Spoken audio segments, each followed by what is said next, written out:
everybody. How is everybody doing today? Welcome back here today to another episode of the Just Ballin' podcast. We have like the NBA. It's back basically, man. It really is. So I'm recording this on October 6th. We've had a decent amount of preseason games happen so far. There have been some good moments. If you're watching like a Jace Richardson or a Sadiq Bey, or maybe you saw Dash Daniels, who's going to be what we're going to be talking about today in the prospects play. Those were some good kind of appearances. I mean, the Sixers lost both their games to the Knicks. Dalton connected, not shoot the ball well in his first two preseason games either. So there have been some bad. I think we're going to recap a bunch of preseason talk later this week on the pod. We also have LeBron's big decision tomorrow night. I don't know what it's going to be. It could be an ad. I think people would be upset, but then there's also the speculation that he could be retiring this year. We'll see what ends up happening. Today, though, I wanted to just have an excuse to talk about the NBA draft. So I'm going to react to Bleacher Report's mock draft, just kind of have it up in the background, but more so give my thoughts and opinions on these prospects as we're like about a month away till the college basketball season starts. So this one is from Jonathan Wasserman at Bleacher Report, their main NBA draft analyst. And I've just been watching a lot of like high school tape this summer and over the last few weeks, and a lot of, I guess, like 2025 or 2024 college tape if they're a returning player, just to kind of get the juices flowing for this upcoming college season. I'm really excited just for college basketball in that like macro view or micro view, and it's like in its own vacuum. But I'm also just so excited when you look at the larger picture and you look at the NBA draft, because hey, it might be draft season for some of these NBA teams already, and it might be draft season for more teams like coming up soon. So I mean, I'm not going to really put too much stock into the fits here because who knows how these teams are going to do, lottery, all that. But number one, Utah Jazz, projected lowest win total. They end up getting Darryn Peterson, who is my number one prospect for the 2026 draft. Oh my God, if you just want to watch like such an advanced, skilled guard for somebody that's going to be a freshman, just watch any type of highlights you can get of Darryn Peterson on YouTube. This man is, I believe he is the best guard prospect we have seen since Cade Cunningham. And probably the most complete guard prospect, like outside of Cade, maybe since like, I mean, Luka, it's really tough to compare a little bit with. It might be since like Markelle Fultz. I don't know, man. Like you got to go back. Like Peterson coming out of high school, way more touted than like an Anthony Edwards. I think he's better than what Cole Anthony had. Like he was a very hyped up prospect in the 2020 class. Like Isaiah Collier was a big recruit, but I don't know, man. Peterson, the blend of ball handling, speed, like the acceleration, the deceleration, what he can be as a downhill scorer, as a shooter, as a passer. This is exactly what you want at the NBA level. Now, I have no idea how Bill Self is going to use him right away. Is he going to be like the main ball handler? Is he going to be somebody playing more off ball at Kansas this upcoming season? We'll see. But oh my God, man, this guy could be a legitimate 20-point per game scorer at the NBA level. He could be a dynamic 3-level scorer, and that's exactly what teams want. So he has been my number one prospect for like 4 or so months. I mean, if you did like a way too early 2026 draft a year ago, it was probably AJ Dybantsa for me, 1, and Cameron Boozer 2. Now it's Peterson 1 for me, Boozer 2, Dybantsa 3. So he has Peterson going to the Jazz. I mean, any team can use a Darryn Peterson, but that would be a great fit. Him and like Ace Bailey, 2-man game working off each other in the half court. You might not be sold on Isaiah Collier like long term as a starting point guard, or Peterson has like the size. I don't know if he has, yeah, he's like 6'5". He could be a point guard or shooting guard at the next level, and that's exactly what he could be. My most exciting player to watch this upcoming college season too, because we didn't get to see him in like the U19s. Like we got to see Mikel Brown, who we'll talk about, and we got to see AJ Dybantsa and some of those guys play in the FIBA U19s this summer. We haven't really seen Peterson on like the national scale since like the All-American game, and that's just kind of like a little bit of what we've seen. So Washington at number 2 getting Cameron Boozer. So that's my 1 and 2 as well. I mean, Boozer is going to be a very dynamic power forward for sure. Somebody I need to, like, I want to see him build up the progression as a shot creator, somebody that you can kind of let work in the half court in isolation. Can he beat his defender with the dribble move? Can he be the ball handler in a pick and roll? Those are all questions that I have for Cameron Boozer this year, but he's also super advanced for somebody that's roughly 6'9"-ish. And he's a plus shooter for a big man. He's a plus passer for a big man for sure. He's got great touch around the rim, like somebody you're going to trust with the hook shots around the rim, with the finger rolls, just to kind of have the patience and the timing where you can just get somebody up in the air, not go up right away, and then you're just going to get an easy dunk or you're going to get to the free throw line with that. Like I said, though, I want to see him take progression as like a ball handler this year, as a shot creator at Duke, another team that has so many players and so many mouths to feed this upcoming season for the Blue Devils. And I'm really interested to see how John Shire kind of like distributes the minutes, distributes the touches and the shot attempts. But last year, I mean, like he had so many mouths to feed as well at Duke, and it worked out just fine for mostly everybody. So yeah, Cameron Boozer, number 2 to the Washington Wizards. You have him in the front court with Alex Sarr going into the 2027 season, and you're kind of set long term. AJ Dybantsa kind of could feel like a Brooklyn net. I mean, Brooklyn doesn't have their franchise player on the roster most likely. I mean, it can be Yegor. We'll see how the rookie season is. I don't expect Michael Porter Jr. to be on this team in 2 years. I don't expect Cam Thomas to be on this team after this year. He might not even be on this team after the trade deadline. And AJ Dybantsa is exactly what the Nets need. Now, the Nets do not own their first round pick in the 27 draft directly. Houston has the option to swap with them. So this is like the last year I think we're going to see the Nets quote unquote tank. This is not a good roster compared to the rest of the league.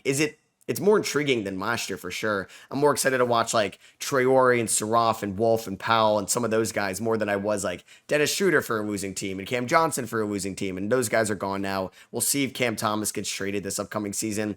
I don't know if Nick Claxton would get traded either, but AJ, he won the U19 MVP award for the FIBA like U19 World Cup. Maybe should have gone to Mikel Brown, but like he still played great. He's somebody that has like such a great skill set as a shot creator right now. Like I think he's better as a shot creator and like a pull-up shooter, great mid-range, like better than like Cameron Boozer. Darryn Peterson, it is up for debate. Now, Dybantsa's numbers kind of slid a little bit. You could see maybe there's some lapses defensively. I mean, this is going to be a whole nother ballgame. High school's thrown out. That's how he got his NIL money. That's how he was like ESPN's number 1 recruit. He's going to BYU. I think he's the highest paid by far the highest paid basketball player in terms of NIL. I think he's like a top 5 paid college athlete next season as well. So he's going to have all eyes on him in the Big 12. It's a different breed. Like I'm going to be locked into his first game against Houston and seeing how Kelvin Sampson is going to really just kind of throw a bunch of different pieces at Dybantsa. He's got a good BYU team, so it's not like he's like Cade Cunningham 21 on Oklahoma State or like Ben Simmons 2017 LSU, or no, 2016 LSU, sorry. Dybantsa's going to have Richie Saunders to work off with, Kada down low. They're also going to have Rob Wright, like kind of handle the one. It looks like who they brought over from Baylor. He played at Montverde in 2024 with Cooper Flagg. So keep an eye on BYU because of AJ Dybantsa, and he does have the highest like individual scoring potential. I think you could have said the same about Ace Bailey last year. They're different prospects, and AJ's got better shot selection, and this man could get downhill. He's got a great first step, and I'm very excited to watch AJ Dybantsa play at the college level, something we've been waiting for like 2 or so years now, because he's been like the number 1 guy for like 3 years, basically all of high school. So this is a little bit shocking for me. Jayden Quaintance, number 4 to the Charlotte Hornets. Now, I don't know if that has to do a lot with it being Charlotte here.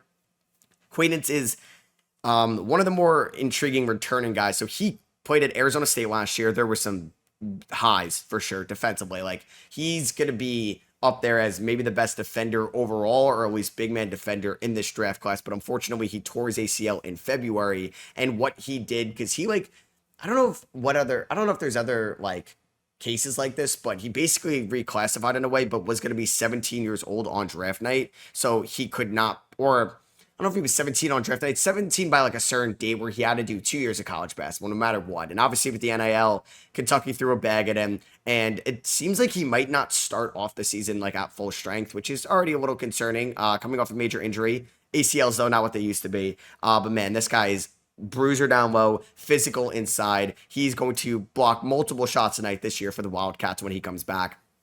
I think the offensive game is the big work in progress to see how, if he's just going to be like a traditional rim runner. He's not as tall as like a center, right? Like I think he's 6'9", 6'10", like he's not taller than that. He might even be 6'8". So yeah, he's a little bit on the smaller side if you're going to put him at the center spot. We'll see if he's going to develop any offensive game this upcoming season for Kentucky. They have plenty of talent over there in Lexington, so it's not like he's going to be relied on to be a top 3 scoring option for the Wildcats. But I'm excited for Jayden Quaintance's defense this upcoming season. I wonder how much like the offense will hold him back, and we'll see how he looks as like an explosive athlete coming off the ACL tear. Is he going to still kind of look the same as like somebody that can run baseline to baseline, which I think was a good calling card for him coming out of high school and last year for the Sun Devils. Number 5, Nate Ament, Toronto Raptors. This is who I thought could go number 4.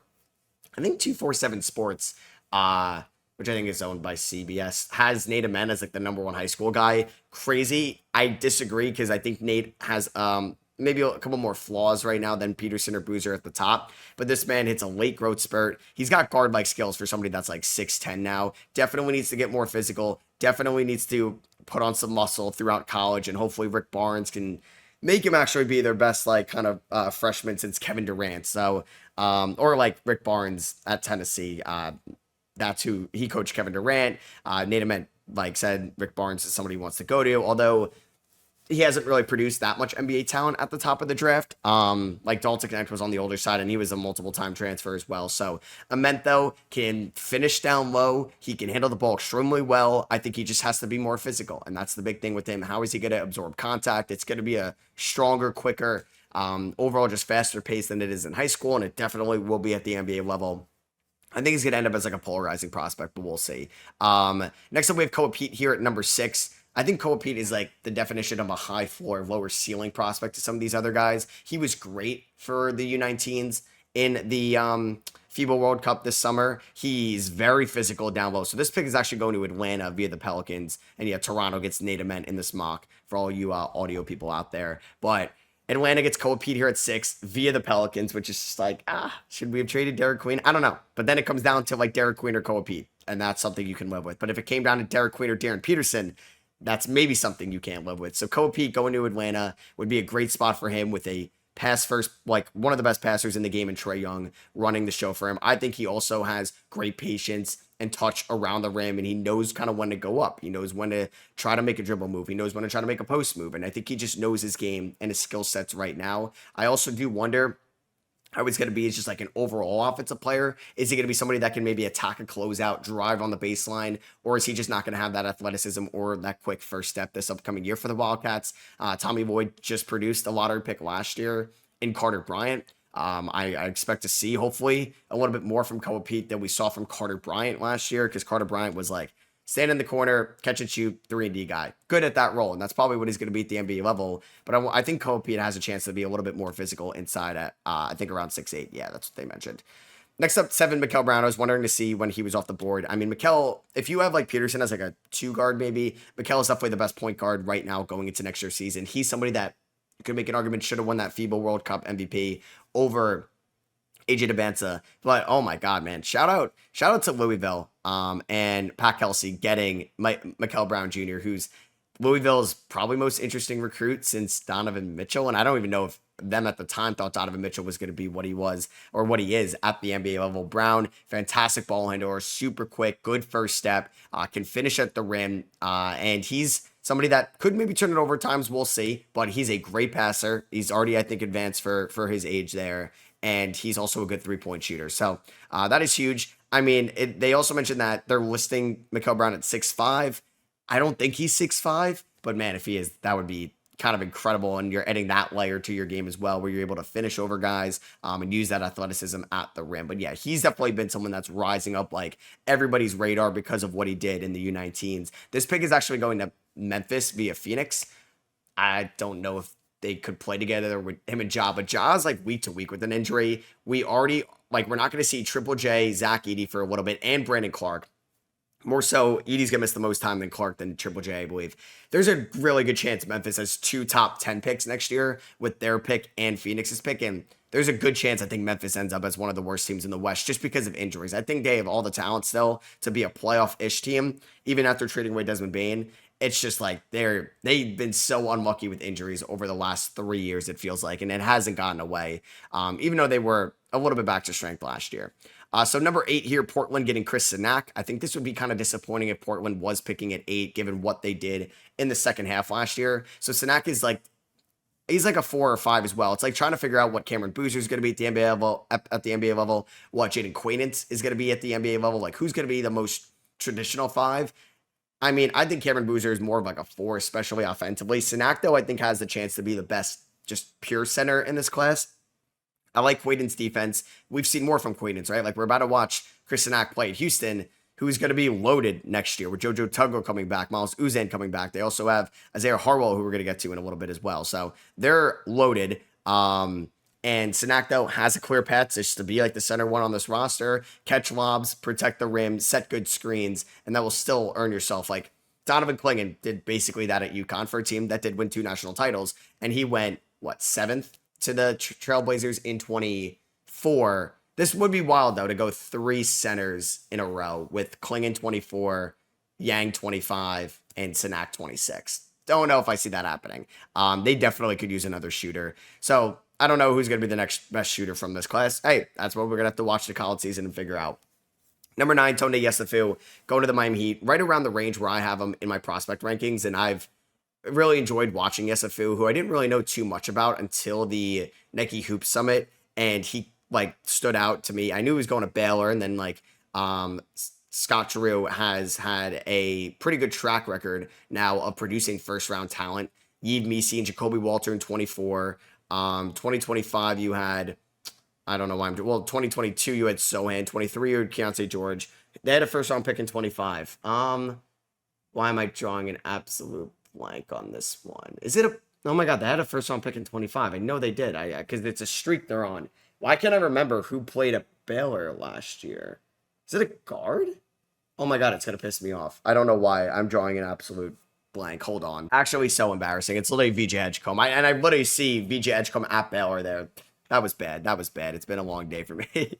So yes, VJ Edgecombe, right? So he's going to have the lineage with Drew. He's Anthony Edwards, 2 point. He plays like Anthony Edwards. He's not as talented as Anthony Edwards, at least not right now. But Anthony Edwards wasn't looked at as a number 1 pick for most of his time at Georgia, and then kind of throughout the pre-draft process, Minnesota fell in love with him, rightfully so. Best decision they've made in a while. Yesufu, though, is a dynamic shot creator.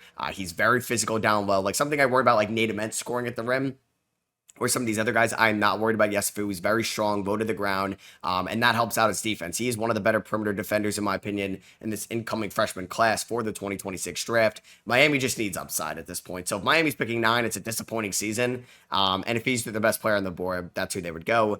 C-Dub going to the Thunder here at number 10 via Philly. I believe that Philly pick is top 4 protected now. That was from the Al Horford salary dump. Almost went to OKC last year. Caleb Wilson going to North Carolina.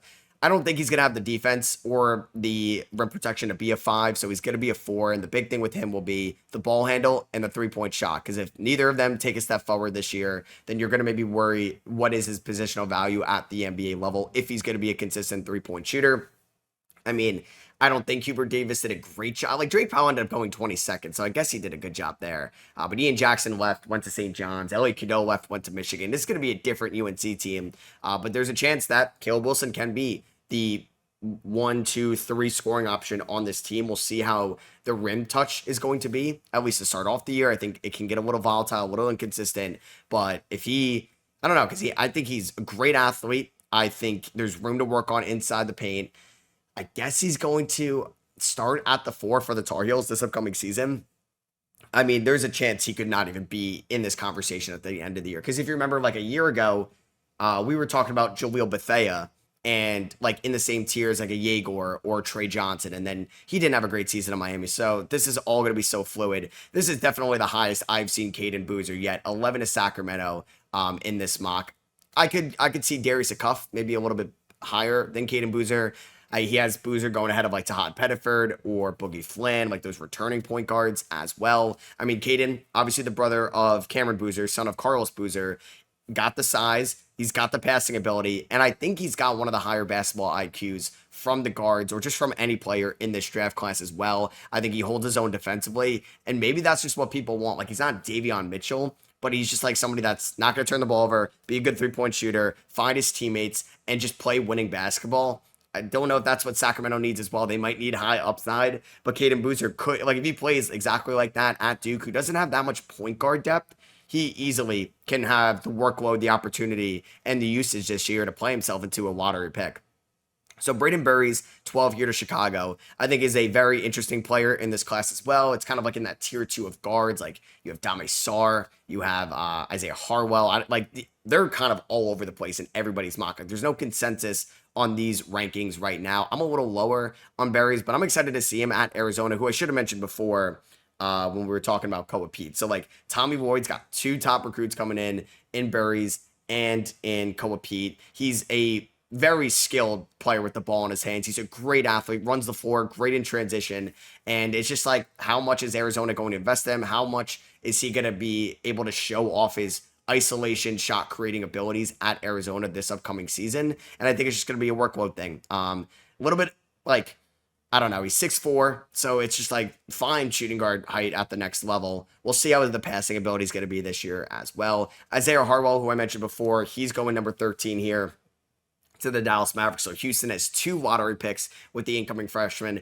I like Harwell a little bit more than Berries. I think it's just like the size, the physicality, and what he can be as a defender. These can be so fluid, and I also just love going through that Houston development path, like producing LJ Cryer, not an NBA player, but Jamal Shed, Marcus Sasser. Like, these guys are just studs defensively. I like Jarris Walker's defense as well when Carlisle actually plays him. And I think it's going to do wonders for Harwell this upcoming season. So I am higher on Harwell than I am on Berries, but I think it might be like Berries could have a higher ceiling, but I think Harwell definitely has a higher floor right now.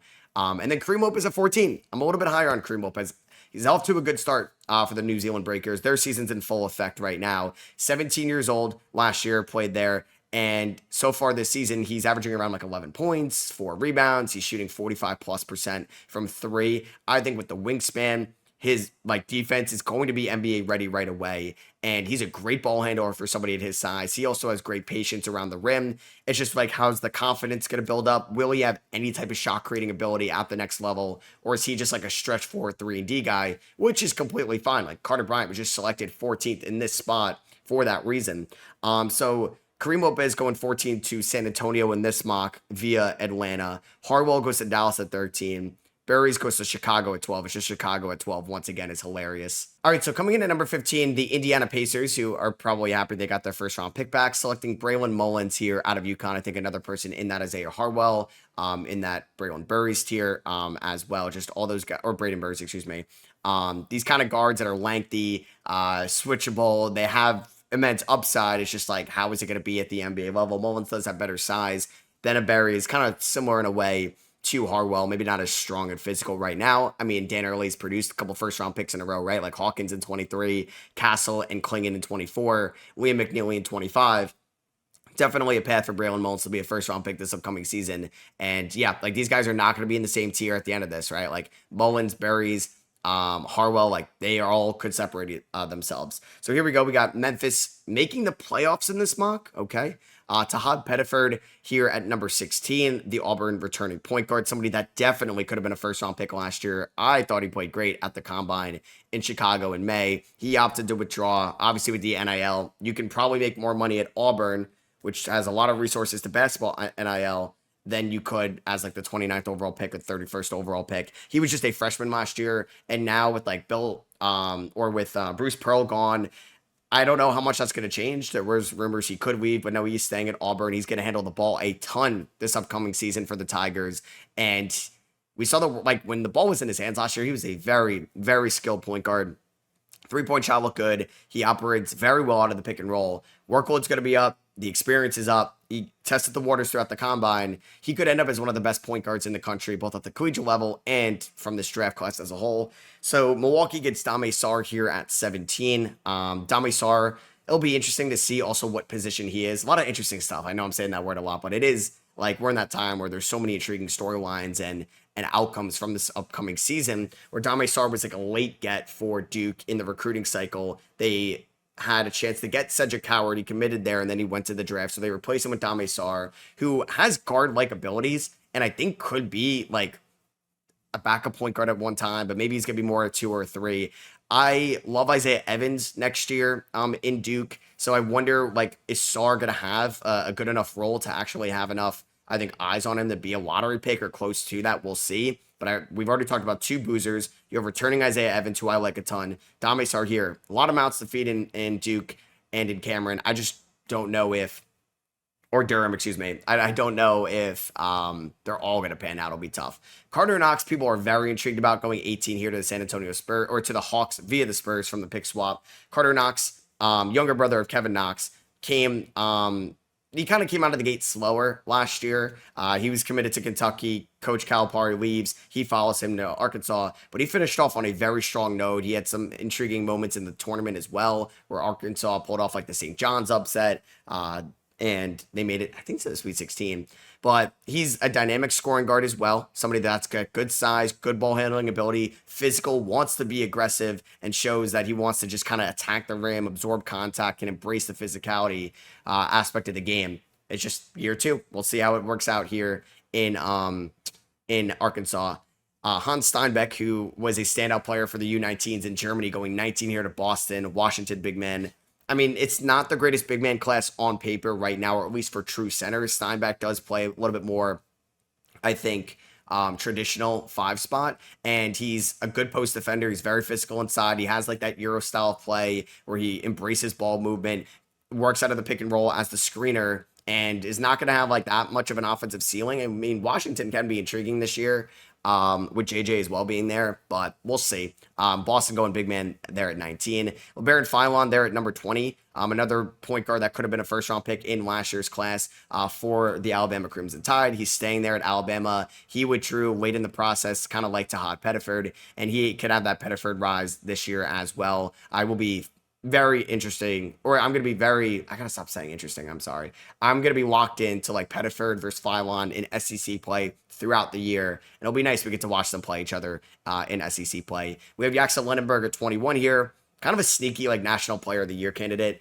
Going to the Orlando Magic. They could use another bruiser inside. Always could use more shooting, but Yaxel is going to be, I think, such a dominant offensive player this year at Michigan. He was one of the best rebounders in the country last year for UAB, and I'm excited to watch him under Dusty May this year and see how it just kind of works out in not American play anymore. You're going to the Big Ten. You're going like the second best basketball conference probably now, because I think they've kind of passed the ACC. You have Patrick Gungba here, who is a returning Duke big man, and I just mentioned that it is kind of thin on paper with like traditional 5s. If Gumba like really can show that he is a top tier rim protector in the ACC this year, and for Duke, who's going to play plenty of tough out of conference games where he could actually be battle tested, he can actually be a lottery pick for sure. And I talked about Duke having a lot of mouths to feed, not as much at the 5 spot. So Gungba could really, as a returning guy, he's got kind of already that relationship with John Schreier. He could definitely play himself into a lottery pick. Bennett Sturt's 23 here to Minnesota. I mean, I loved watching Bennett Sturts at Drake. Like I just said with the Axel, it's going to be a different ball game going from Drake to Iowa in the Big Ten. It's going to be a tough change for sure, but he came alive for Drake in the tournament. He does not turn the ball over that much. He's a great shooter. He's very, very skilled with the ball in his hands and kind of could just read the floor to like plays ahead of everybody else. Like he knows what's going on. He has extremely high basketball IQ.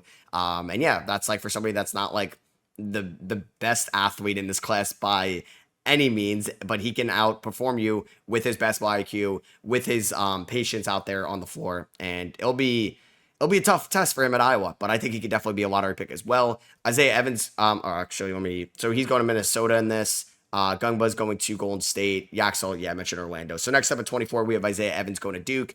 One of my favorite prospects in last year's class. He didn't decide to go into the draft where I thought he would have been a first rounder. There was a lack of shooting, I think, later in the draft. Or in the first round, where he could have heard his name called. Great catch and shoot, super shifty with the ball in his hands. I just want to see him be more involved this year in the Duke offense. Last year, playing time was sparse at times. Shots were sparse.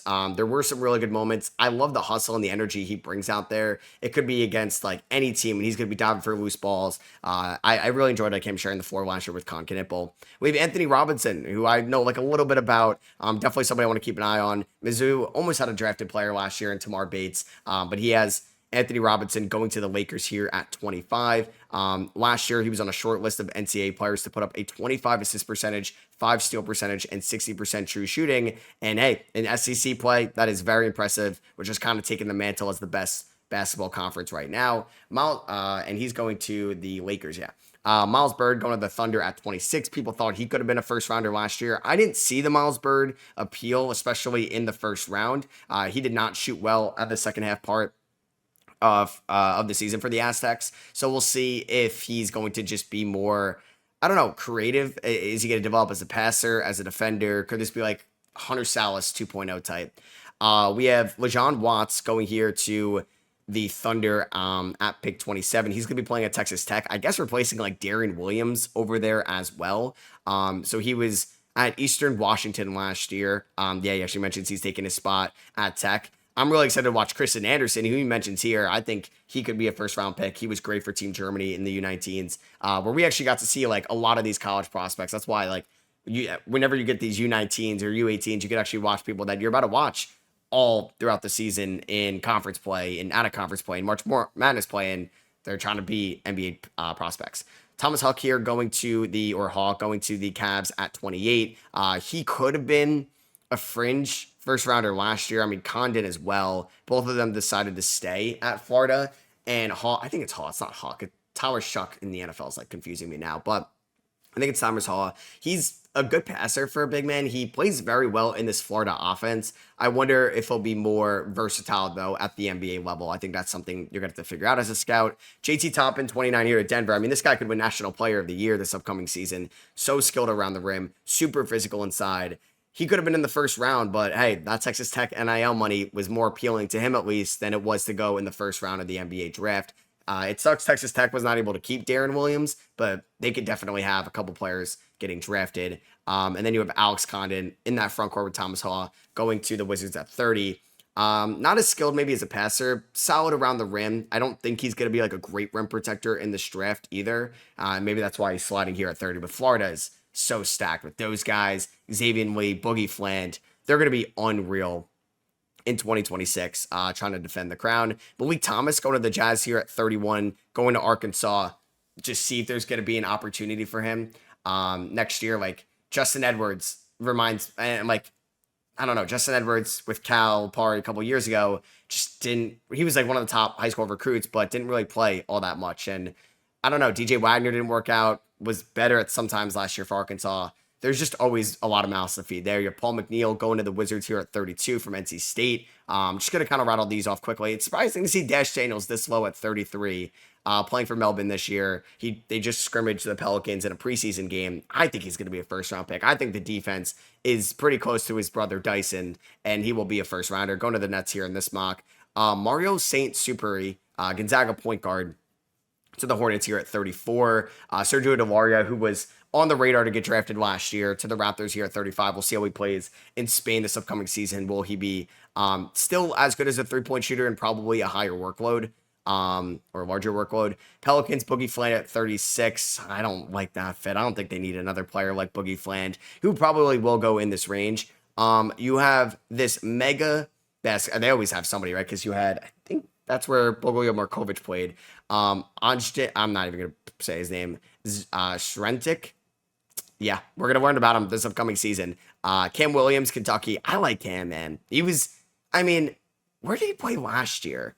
Does it say? Because he might have been. He was so good at Tulane, man. He really was. Or no, I don't know if, maybe I'm not thinking, am I thinking of Cam Williams? I don't think I am. I'm thinking of somebody different, but he was good at Tulane. I guess did he play with Sion? No, last year was his first year, so we didn't get the chance to see him in Sion James. You have Donovan Dent to the Heat at 39. He was one of the top transfers. He goes from New Mexico to UCLA. He's a bucket getter. Adrian Woolley, Louisville point guard. Could they have two point guards? We'll see. He's a Kennesaw State transfer. That's a nice or a nice kind of stock rise for him. Alex Karaban, 41 here to the Kings. I mean, Karaban I really thought could have been a first-round pick 2 years ago. Last year, the three-point shot was a little inconsistent at times, but you know his role. He's so good in this UConn offense. We'll see how he's going to be as a shooter this year for them. Morris Johnson, Michigan big man. He was great in the U19s as well. Last year, I believe, he's Illinois, because he's not Eastern European, so he couldn't be on Illinois next year. So he's going to be playing for Chicago. Physical guy inside. Noah, I'm going to butcher his name, playing at Perth. Oh, yeah, okay. I got to watch more of him because he was on my radar recently, and I'll be able to watch him plenty because I'm going to follow the NBL a ton this year with like Dash and Ben Henschel and Kareem Lopez all in it. Darren Reed to the Hawks here at 44. Amel Latang to Indiana at 45. Just feels like a Talion Peter pick, right? Mustafa Tim Tam, he was a UCF transfer to Cincinnati at 46. Ryan Conwell, Louisville shooting guard. Wow, Louisville's got 3 players drafted here to the Bucks at 47.